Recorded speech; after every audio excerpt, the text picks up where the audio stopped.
I don't know if this is supposed to be a horror game or if I just have a weird way of dealing with horror games, but I found Slay the Princess funny as hell. You stare at the princess. She squints back. The two of you are going to do this for... Squint even harder. At least nobody's dying. You're going to have to make a choice. You can't... Slay the Princess is in one of those genres of games that I don't really like playing. It's a visual novel game. If you don't know what a visual novel is, then the easiest way to describe it is this. It's an interactive picture book. If we want to go a bit more in depth, then take an RPG like Banishers or Starfield, remove 99% of its gameplay, and only leave in the dialogue. That's basically it. It's a style of game where you're only clicking on dialogue options, and I find it insanely boring from a gameplay perspective. Also, a lot of the time, the stories that are in these visual novels, I don't think they're that great. A lot of the time, they're super predictable, and I don't find them that interesting. The main story for this kind of game is a dating simulator or a horror game.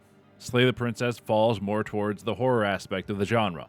But this is where Slay the Princess is different, because the best things about it are its story, its visual style, its voice acting, and its writing.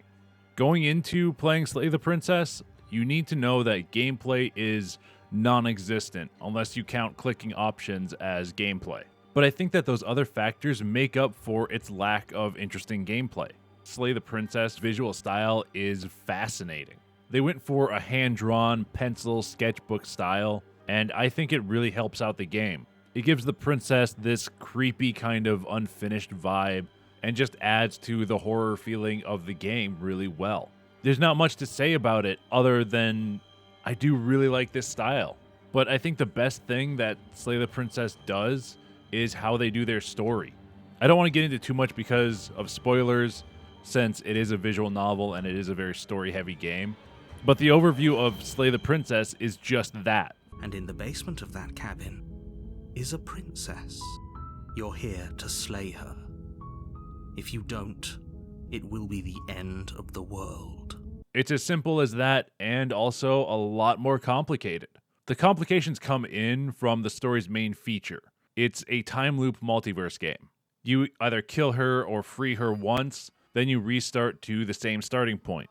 But something has changed. There's a new voice in your head depending on what actions you took and how the timeline reset. In the first instance, before you kill her at all, you have just the narrator and the voice of the hero.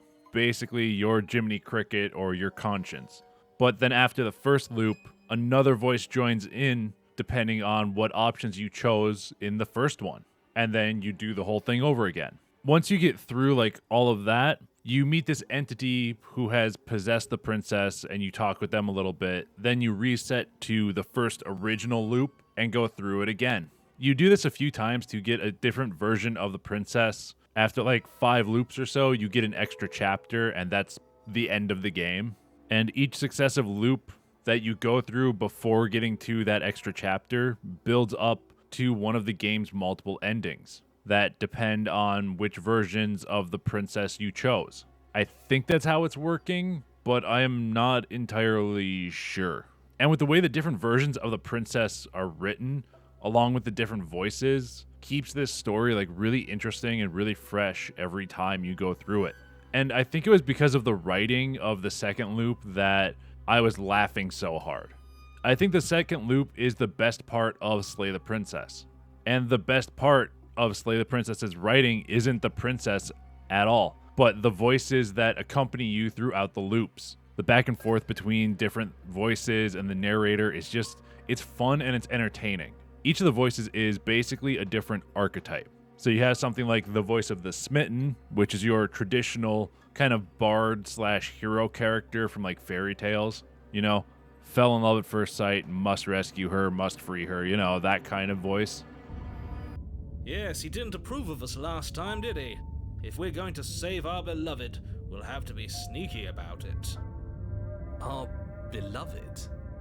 And then you have ones that are like the voice of the Broken, which is just a person who's been kicked and like beaten down so many times that their mindset is just dark and it's just like, it's not good.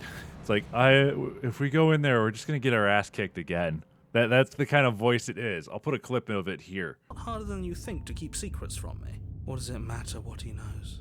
There's nothing we can do to stop her. She's just going to kill us again. She is not. And with those voices, it's just funny and interesting, the different types of perspectives they each bring to the narrative. They disappear after the second loop, but they're still like, it's fun while they're there. And with each of the voices, they're all voice acted in a different way, and it just makes it so much better. It just brings you into the experience so much more. Like, I love the different ways that they speak for each voice and the variation, because it just brings the character and story to life so much more than a lot of other visual novels where you're just reading the text on the screen. Even though it's in one of the worst genres, in my opinion, Slay the Princess's story and writing completely make up for its lack of interesting gameplay. I think that the writing is interesting and it feels really well thought out, unlike a lot of other visual novel games.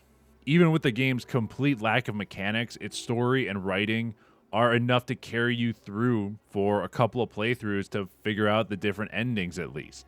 All in all, if you want like a really interesting story that is, you know, at most a 6-hour experience, if you do like a few runs through it, but it's still decently fun, and I did enjoy my time with it.